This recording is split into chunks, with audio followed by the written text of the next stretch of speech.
BJP senior నేత మాజీ MP GVL Narasimha Rao గారు ప్రస్తుతం మనకి లైవ్లో అందుబాటులో ఉన్నారు. నరసింహారావు నమస్తే అండి. నమస్తే. నమస్తే అశోక్ గారు. సార్, ఆంధ్రప్రదేశ్ బీజేపీ అధ్యక్షుడికి సంబంధించి అంటే కొత్త అధ్యక్షుడి నియామకానికి సంబంధించిన చర్చ విపరీతంగా నడుస్తుంది. ఆ రేసులో జీవీఎల్ నరసింహారావు కూడా ఉన్నారా? లేదండి, ఇక్కడ రేస్ ఏమీ లేదు. దేశవ్యాప్తంగా భారతీయ జనతా పార్టీ సంస్థాగత ఎన్నికలు జరుగుతున్నాయి. దీనిలో భాగంగానే మరి ప్రతి బూత్ స్థాయి అధ్యక్షుడి దగ్గర నుంచి జాతీయ స్థాయి అధ్యక్షుడి వరకు అందరినీ ప్రతి స్థాయిలో బూత్, మండలం, జిల్లా, రాష్ట్ర, జాతీయ స్థాయిలో ఎన్నుకోవటం జరుగుతోంది. ఆ ప్రక్రియలో భాగంగానే ఆంధ్రప్రదేశ్లో ఎన్నిక కూడా ఉండబోతోంది.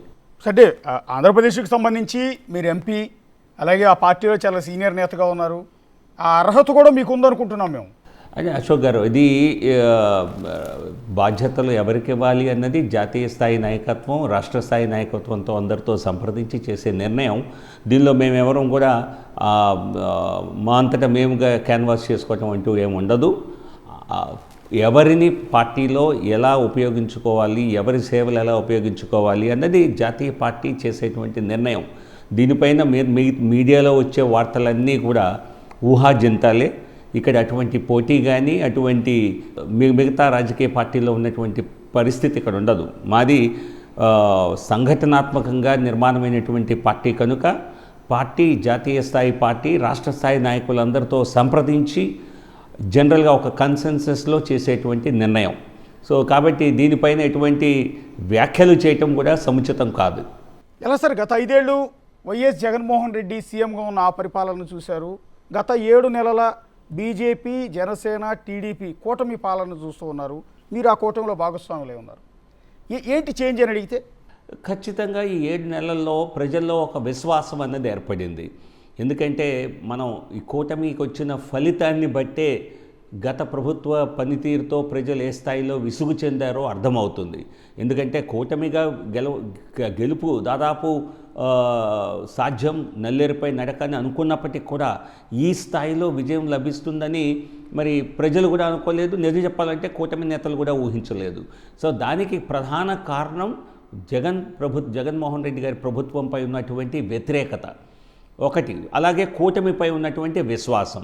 సో ఈ విశ్వాసం గత 7 నెలల్లో, గత 8 నెలల్లో ఖచ్చితంగా పెరిగింది తప్పితే ఎక్కడ తగ్గినట్లయితే దాఖలాలు లేనేలేవు. ఎందుకంటే అనేక నిర్మాణాత్మకమైనటువంటి పనులని, అభివృద్ధి పనులని ఈ ప్రభుత్వం, కూటమి ప్రభుత్వం చాలా ఫాస్ట్గా నెరవేరుస్తోంది. ప్రధానమంత్రి నరేంద్ర మోదీ గారి సహాయంతో, బలంతో, చంద్రబాబు నాయుడు గారి సారథ్యంలో రాష్ట్రంలో ఖచ్చితంగా అసాధ్యం అనుకున్న పనులు చాలా త్వరగా సాధ్యమవుతున్నాయి. ప్రతి నెలలో కూడా ఒక మేజర్ యాక్టివిటీ కానీ, మేజర్ అనౌన్స్మెంట్ కానీ ఉండటమే కాకుండా అవన్నీ కూడా కార్యరూపం దాలుస్తున్నాయి. సో ప్రజల్లో ఖచ్చితంగా ఈ ప్రభుత్వంపై విశ్వాసం అన్నది ఏర్పడింది అన్నదానికి ఎటువంటి సందేహం లేదు. అంటే ఇప్పుడు మీరు చెప్పిన వాటిలో ఆల్మోస్ట్ నేషనల్ ప్రాజెక్ట్స్ ఉన్నాయి. విశాఖ స్టీల్ ప్లాంట్కి డబ్బులు ఇవ్వాల్సిన బాధ్యత మీది, రైల్వే జోన్ ఇవ్వాల్సిన బాధ్యత కూడా మీదే. రాష్ట్ర ప్రభుత్వాలు ఏం చేయలేవు కదా. అలాగే అమరావతి నిర్మాణానికి డబ్బులు ఇస్తానని ఎప్పుడో హామీ ఇచ్చారు, అది ఇప్పుడు అప్పుల రూపంలో ఇప్పించారు.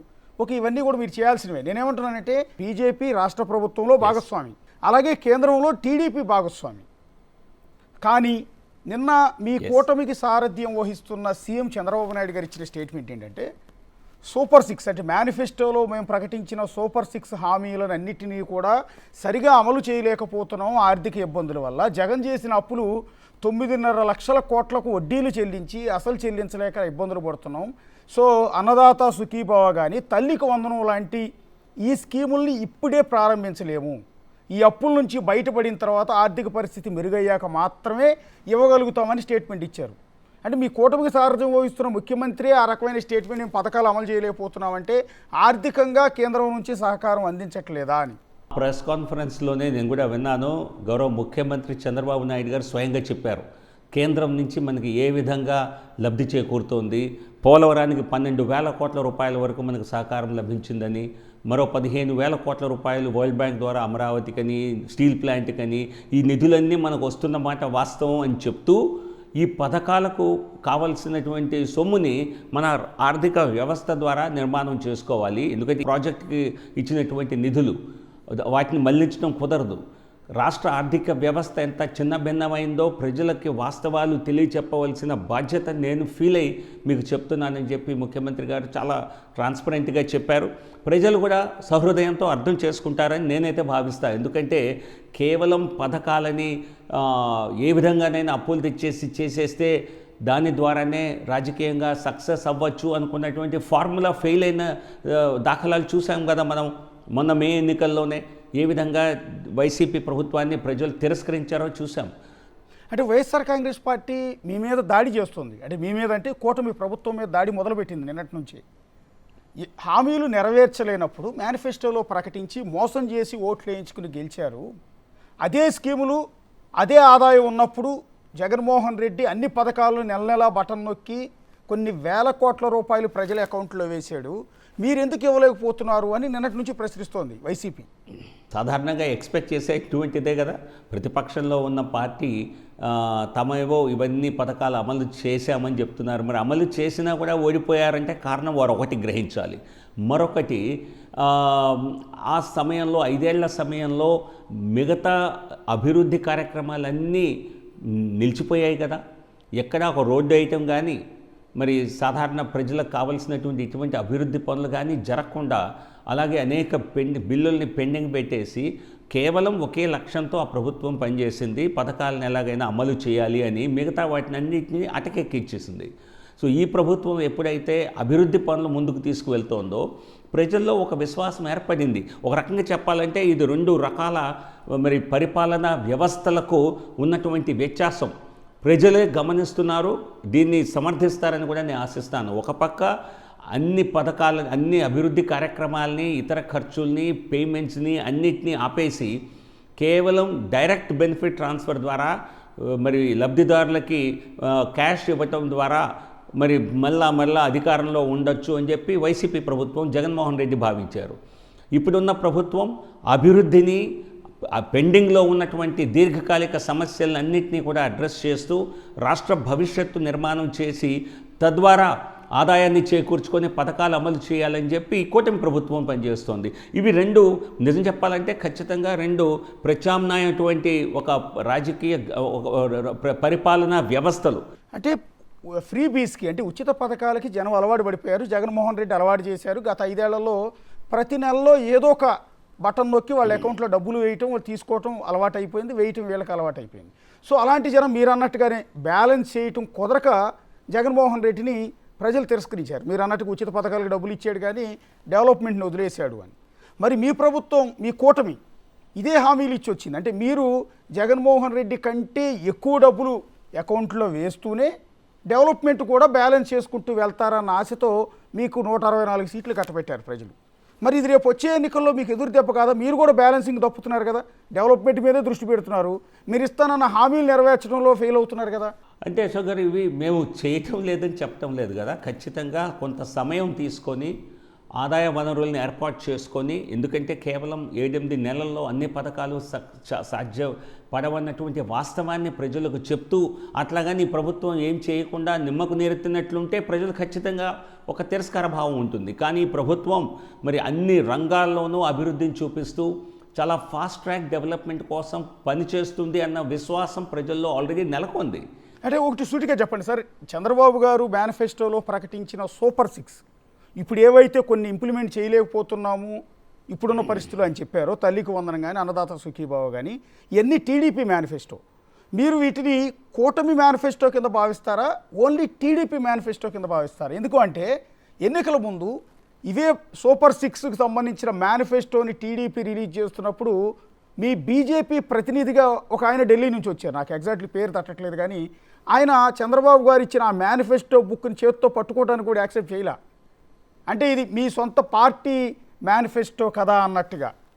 సో ఇప్పటికీ అదే భావంలో ఉన్నారా అని. ఇది కూటమి ప్రభుత్వంలో మేము కూడా భాగస్వాములమే. మా తరఫున కూడా కూటమి రాష్ట్ర ప్రభుత్వంలో ఒక మంత్రి ఉన్నారు. సో కాబట్టి ఇప్పుడు ఏ రాష్ట్ర ప్రభుత్వం అమలు చేసే పథకాలకైనా చేసిన వాగ్దానాలకైనా కూటమిది రాష్ట్రంలో కూటమికి ఇది ఖచ్చితంగా ఒక కంబైన్డ్ ఎజెండా లాగా చూడాలి తప్పితే ఇది పార్టీ వారి ఎజెండా కాదు. ఖచ్చితంగా ఆ, ఆ, కూటమి తరఫున ఇచ్చినటువంటి మేనిఫెస్టోని రాష్ట్ర ప్రభుత్వం తూచా తప్పకుండా పాటించేటువంటి పూర్తి ప్రయత్నం చేస్తుంది. కొన్ని పథకాల అమలుకు సమయం పడుతుందని చెప్పారు, కానీ ముఖ్యమంత్రి గారు ఈ పథకాలను మేము ఇక్కడ అమలు చేయలేము అని ఎక్కడా చెప్పలేదు కదా. సో కాబట్టి కొంచెం సమయం ఇవ్వాలి అన్నటువంటి ఆలోచన ప్రజల్లో కూడా ఉంది.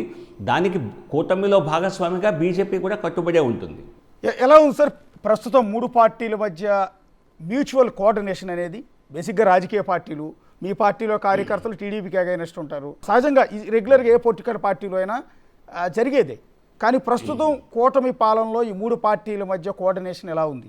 నిజం చెప్పాలంటే 3 పార్టీలు కలిసి ప్రభుత్వం నడపటం అనేది ఒక సాధారణంగా అయితే అది కత్తి మీద సాములాగానే ఉంటుంది.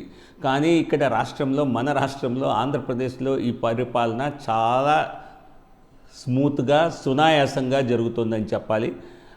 ఇక మా పార్టీ విషయానికి వస్తే మా భాగస్వామ్యం రాష్ట్రంలో ప్రభుత్వంలో తక్కువగా ఉన్నప్పటికీ కూడా కేంద్ర నాయకత్వంతో అలాగే రాష్ట్ర నాయకత్వంతో కూడా కూటమి నేతల, ముఖ్యంగా ముఖ్యమంత్రి చంద్రబాబు నాయుడు గారితో, పవన్ కళ్యాణ్ గారితో కంటిన్యూస్గా మీరు చూస్తూనే ఉన్నారు, ప్రజలు కూడా గమనిస్తూనే ఉన్నారు. కంటిన్యూస్గా దాదాపుగా ప్రతి నెల 2 నెలలకు ఒకసారి కూటమి నేతల మధ్య సమావేశాలు జరగటం, అన్ని అంశాలు మాట్లాడుకొని ముందుకు తీసుకువెళ్ళటం జరుగుతోంది. ఎక్కడ ఎటువంటి సమస్య ఉన్న దాఖలాలు లేవు. ఖచ్చితంగా ఇది 5 ఏళ్ళు కూటమి పూర్తి చేసుకొని మళ్ళీ వచ్చే ఎన్నికల్లో కలిసి వెళ్ళాలన్న ఆలోచనతోనే ఈ కూటమి పనిచేస్తోంది. అంటే 2029కి మళ్ళీ ఇదే 3 పార్టీలు చంద్రబాబు నాయుడు గారు సీఎం అభ్యర్థిగా చెప్తూ ఎన్నికలకు వెళ్తారా? ప్రస్తుత పరిస్థితుల్లో ఇక వేరే ఎటువంటి ఆలోచనకి అవకాశం కనపడటం లేదు. అంటే సహజంగా ఉంటుందిగా, ఎంతకాలం చంద్రబాబు గారే సీఎం, మనం ఎందుకు అవ్వకూడదు అనేది.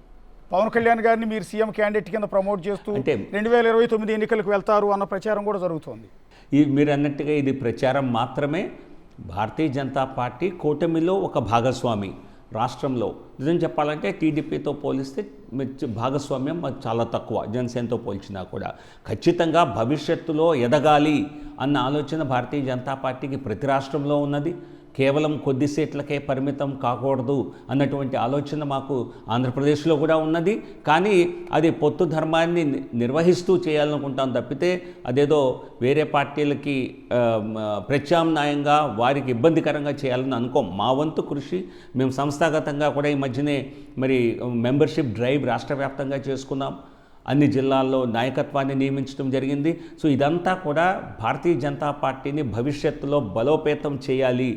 గతంలో లాగా గత ఎన్నికల్లో కూడా మా భాగస్వామ్యం చాలా తక్కువ, ఒక చిన్న పార్టీలానే ఉంది. జాతీయ స్థాయిలో భారతీయ జనతా పార్టీ మరి అధికారంలో 3వసారి మోడీ గారి హయాం నాయకత్వంలో వచ్చి అనేక రాష్ట్రాల్లో మా ప్రభుత్వాలు సొంతగా మరి కూటమి ప్రభుత్వాలు అనేక రాష్ట్రాలు ఏర్పాటు చేసినటువంటి బీజేపీ నాయకత్వంలో చేశాం తప్పితే అతి చిన్న పార్టీగా మరి రాష్ట్రంలో అధికారంలో ఉన్న రాష్ట్రాల్లో బహుశా ఆంధ్రప్రదేశ్ ఒక్కటే అయి ఉండొచ్చు. అంటే మీరు అన్నట్టే పార్టీని స్ట్రెంగ్తన్ చేసుకోవాల్సిన బాధ్యత ఎవరి మీదైనా ఉంటుంది. ఆ ప్రెషర్ కూడా మీ కార్యకర్తల నుంచి మీ అందరికీ కూడా ఉంటుంది. సో ఏ విధంగా స్ట్రెంగ్తన్ చేసుకుంటారు అని? ఇప్పుడు కూటమిలో భాగంగా టీడీపీ నుంచి వచ్చేవాళ్ళు మీరు చేర్చుకోలేరు, జనసేన నుంచి వచ్చేవాళ్ళని చేర్చుకోలేరు, కొత్తగా వైసీపీ నుంచి వచ్చేవాళ్ళని చేర్చుకోవాలి. వైసీపీ నుంచి వచ్చే వాళ్ళని మీ పార్టీలో చేర్చుకుంటానంటే టీడీపీ వాళ్ళు యాక్సెప్ట్ చేయట్లేదు. ఎందుకంటే వాళ్ళందరూ నిన్న మొన్నటి దాకా మాకు అన్యాయం చేసి మమ్మల్ని దెబ్బ కొట్టి మమ్మల్ని తిట్టిన వాళ్ళందరూ మీరు ఎట్లా చేసుకుంటారని వాళ్ళు కోచింగ్ చేస్తున్నారు.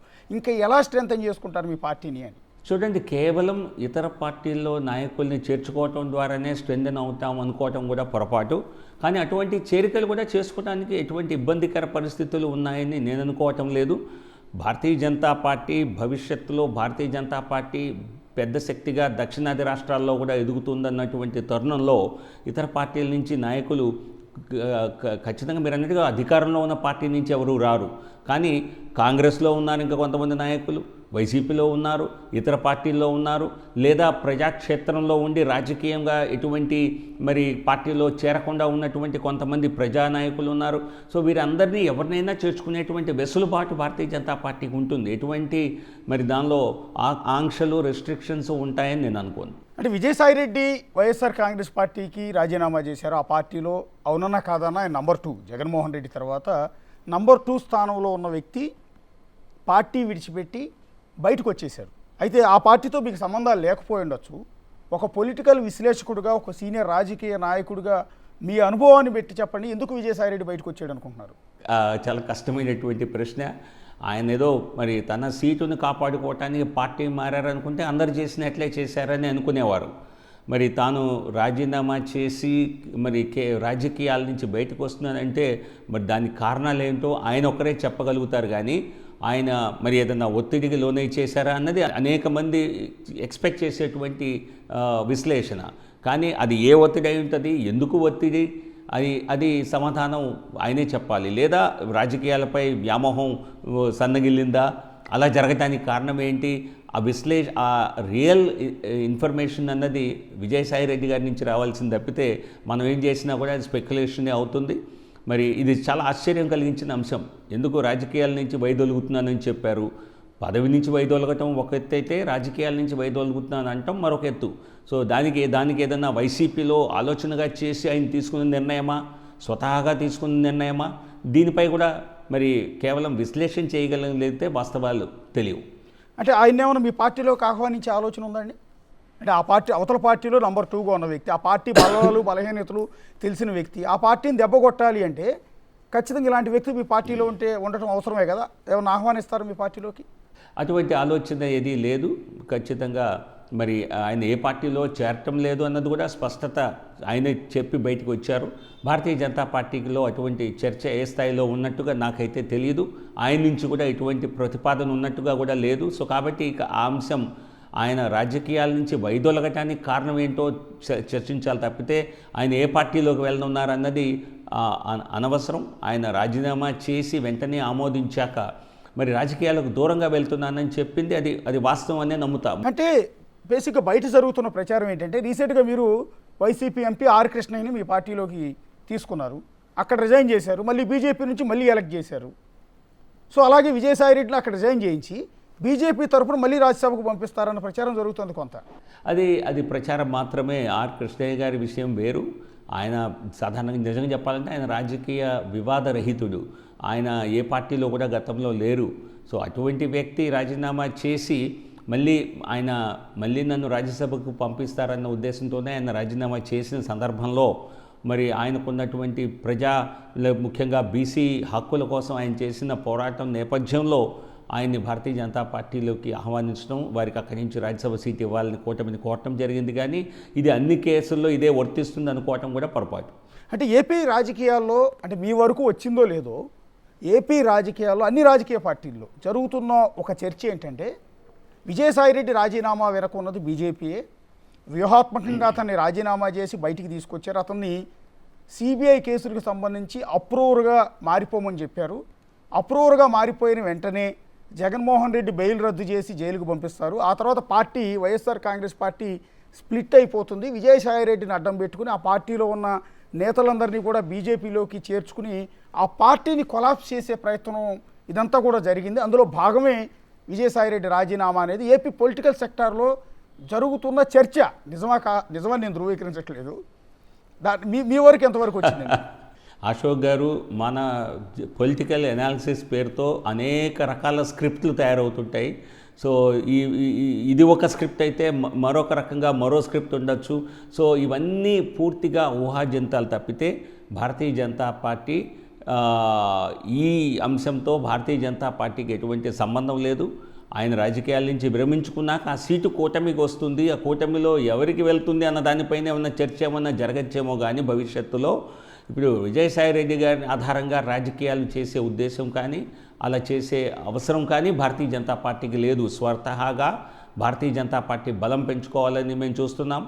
ఇతర పార్టీల నుంచి, ముఖ్యంగా కూటమేతర పార్టీల నుంచి మరి ప్రజాదరణ కలిగిన నాయకులు వస్తే ఖచ్చితంగా భారతీయ జనతా పార్టీలోకి తీసుకోవాలన్నటువంటి ఒక ఆలోచన ఉన్నది. బట్ కేస్ బై కేసెస్ అది జరుగుతుంది. దాన్ని బీజేపీ బలోపేతంలో అది ఒక పాత్ర తప్పితే కేవలం దాని ఆధారంగానే భారతీయ జనతా పార్టీ భవిష్యత్తు నిర్మాణం జరుగుతుంది అనుకోవటం పొరపాటు. అంటే మిగిలిన ఎంపీలు కూడా బీజేపీలో చేరడానికి విల్లింగ్తో ఉన్నారు. ఒకటి అయోధ్య రామిరెడ్డి రాజ్యసభ ఎంపీ కావచ్చు, అలాగే అవినాష్ రెడ్డి కడప ఎంపీ ఆయన కావచ్చు, మిథున్ రెడ్డి రాజంపేట ఎంపీ ఆయన కావచ్చు, వీళ్ళందరూ కూడా బీజేపీలో చేరబోతున్నారు త్వరలో అనే ప్రచారం కూడా జరుగుతుంది. ఒకవేళ వస్తే చేర్చుకోవడానికి సిద్ధంగా ఉన్నారు. ఈ ప్రచారం మరి ముగ్గురు ఎంపీలు రాజ్యసభకు రాజీనామా చేసినప్పుడే జరిగింది కదండి. అందరూ వదిలేస్తున్నారు, అందరూ కలిసి ముఖమ్మడిగా వైసీపీకి రాజీనామా చేయబోతున్నారని అప్పుడు జరిగింది. మరి 3 నెలలు గడిచినా 4 నెలలు గడిచినా అదేం జరగలేదు కదా. సో కాబట్టి ఇవి కొన్ని కేవలం దానివలన భారతీయ జనతా పార్టీకి ప్రత్యేకంగా కలిగేటువంటి లాభం ఏంటో కూడా మరి తెలియదు. అనేక ఎంపీలు ఎవరైతే ఇండివిజువల్స్ ఉన్నారో వారి అవసరాల మేరకు వారు రాజీనామా చేస్తే అది ఖచ్చితంగా కూటమికి బలం చేకూరుతుంది.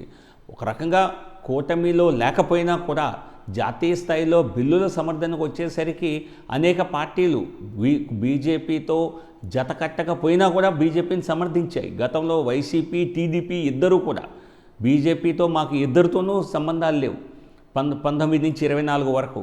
అయినా అనేక బిల్లుల్లో మరి 2 పార్టీలు సహకరించాయి కదా. అప్పుడు వైసీపీ, టీడీపీ 2 రాష్ట్రపతి ఎన్నికల్లో మాకు సహకరించాయి. 2 పార్టీలు మాకు ఉపరాష్ట్రపతి ఎన్నికల్లో ఓటేసి సహకరించాయి. 2 పార్టీలు అనేక బిల్లుల్ని పాస్ చేయడంలో సహకరించాయి. సో కాబట్టి అటువంటి సహకారం అన్ని పార్టీల నుంచి మేము ఎక్స్పెక్ట్ చేస్తాం. నిజం చెప్పాలంటే కాంగ్రెస్ కూడా అనేక బిల్లులకు సమర్థన ఇవ్వాలని కోరుకుంటాం. మీరు విభేదించండి ఎందుకు చెప్తాం మేము. సో కాబట్టి దాని కారణం మాకు వచ్చే 2 ఎంపీలు, 1 ఎంపీ లోక్సభలోనో 2 ఎంపీలు రాజ్యసభలోనో బీజేపీలో వచ్చి చేరినంత మాత్రాన ప్రత్యేకమైనటువంటి బీజేపీ బలమేం పెరగదు. సో కాబట్టి వారి వారి అవసరాల రీత్యా వారు ఏదైనా నిర్ణయాలు తీసుకొని వారికి ఉన్నటువంటి పార్టీలో ఇబ్బందుల దృష్ట్యా మరి పార్టీ భవిష్యత్తుపై వారికి ఉన్న అనుమానాల దృష్ట్యా వారేమన్నా నిర్ణయాలు చేయొచ్చేమో, కానీ ఇది బీజేపీ ప్రేరేపించి చేసేటువంటి పని ఖచ్చితంగా కాదు. అంటే రాజకీయాల్లో శాశ్వత మిత్రులు, శాశ్వత శత్రువులు ఉండరు అనేది ఎప్పటి నుంచి చెప్తున్నమాట. ఇదే టీడీపీతో ఇదే బంధం కొనసాగుతూ ఉంటుందంటారా? ఎందుకంటే 2014-19 మధ్య మీ 3 పార్టీల ఆధ్వర్యంలోనే ఆ ప్రభుత్వం ఏర్పడింది. నేరుగా పవన్ కళ్యాణ్ పోటీ చేయకపోయినా కూడా మద్దతు ఇచ్చారు. 3 పార్టీల ఆధ్వర్యంలో ప్రజల దగ్గరికి వెళ్ళారు, గెలిచారు.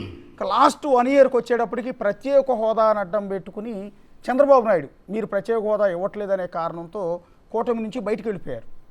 ఆ తర్వాత జనసేన కూడా వెళ్ళిపోయింది, చీలిపోయారు. 2019కి వచ్చేటప్పటికి 3 పార్టీలు విడివిడిగా పోటీ చేసి దారుణ పరాభవాన్ని ఎదురు చూశాయి. సో 2029కి వచ్చేటప్పటికి ఇదే బంధం ఇలాగే కంటిన్యూ అవుతుందా అన్న గ్యారంటీ ఉందా అని? గత అనుభవాల దృష్ట్యా ఖచ్చితంగా కలిసి ఉంటే కలదు సుఖం, విడిపోతే మనం ఓడిపోతాం అన్నటువంటి అనుభవం దృష్ట్యా ఖచ్చితంగా మరి అన్ని పార్టీల్లో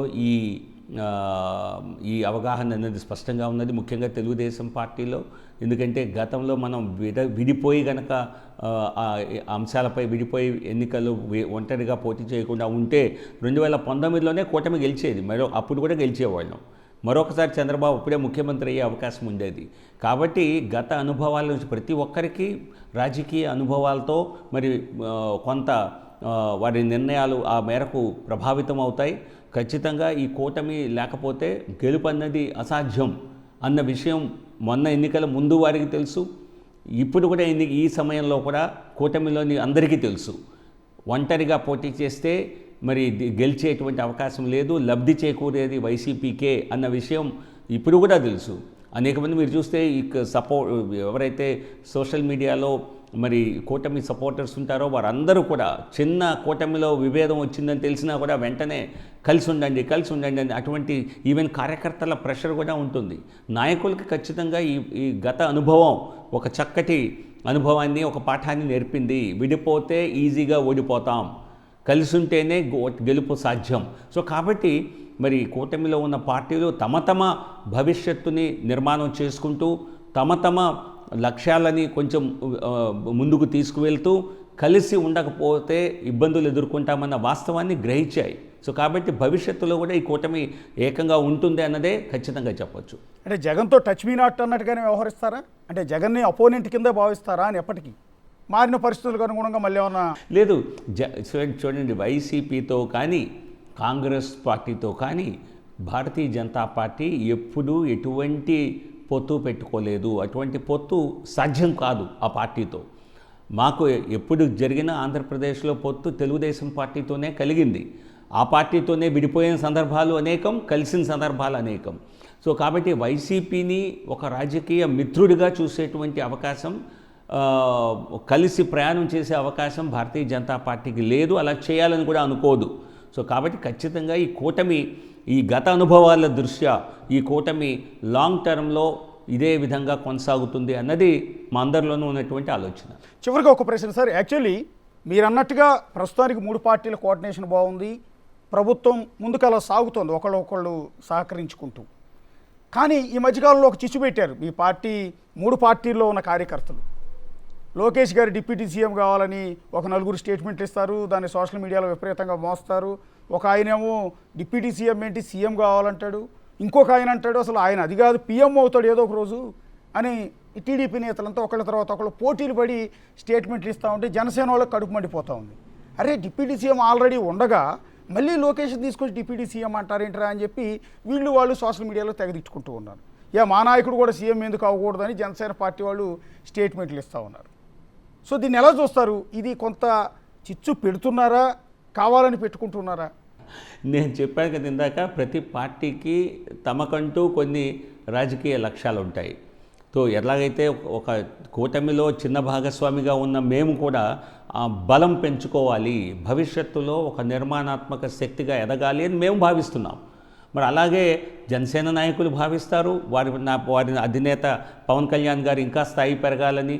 మరి తెలుగుదేశం పార్టీ కూటమిలో అతిపెద్ద పార్టీ అయినటువంటి తెలుగుదేశం పార్టీ, దశాబ్దాల పాటు అధికారంలో ఉన్న పార్టీ, చంద్రబాబు నాయుడు గారు ముఖ్యమంత్రిగా ఎల్లకాలం ఉండాలని, ఆ తర్వాత తమ పార్టీకి ఆ పదవి దక్కాలని వారి లక్ష్యం వారికి ఉంది. సో ఇది ఎవరి లక్ష్యాలు వారికి ఉన్నా కూడా కూటమిలో ఎటువంటి పొరపచ్చాలు రాకుండా, కూటమి ఎట్టి పరిస్థితుల్లో కూటమి విఘాతానికి కారణం కాకుండా అందరూ కూడా, అన్ని రాజకీయ పార్టీలు కూడా చాలా రెస్పాన్సిబుల్గానే పనిచేస్తున్నాయి కూడా. సో కాకపోతే నేను చెప్పా కదా, ప్రతి పార్టీకి తమ లక్ష్యాలు ఉంటాయి. వారు ఆ లక్ష్యాలకు అనుగుణంగా ఖచ్చితంగా కొన్ని అడుగులు వేస్తారు. కానీ అంతిమంగా కూటమి ఐక్యతకి భంగం కలిగించే పని ఎవరూ చేయరు.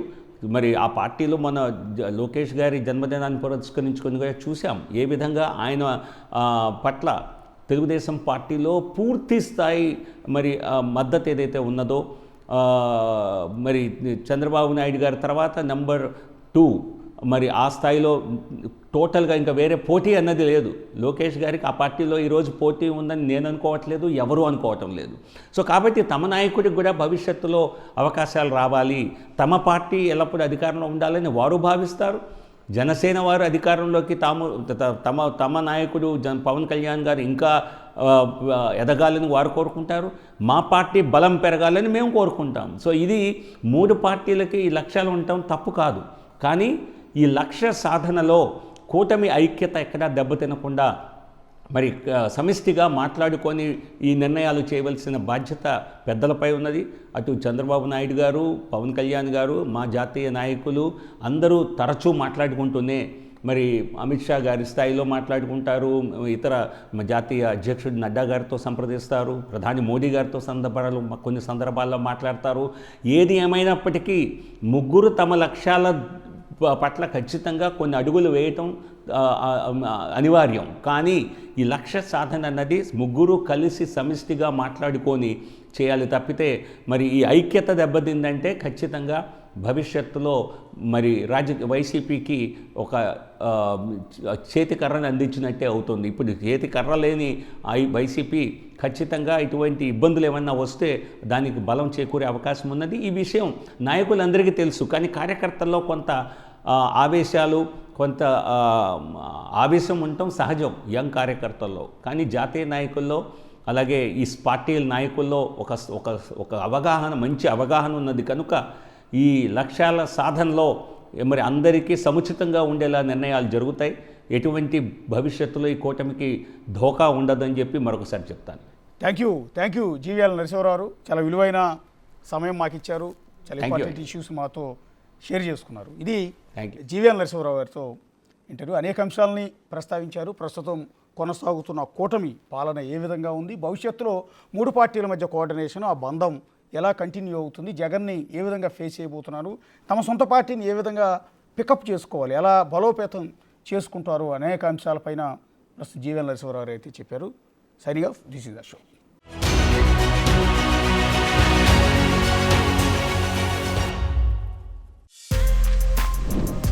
For more videos like this, subscribe Big TV channel.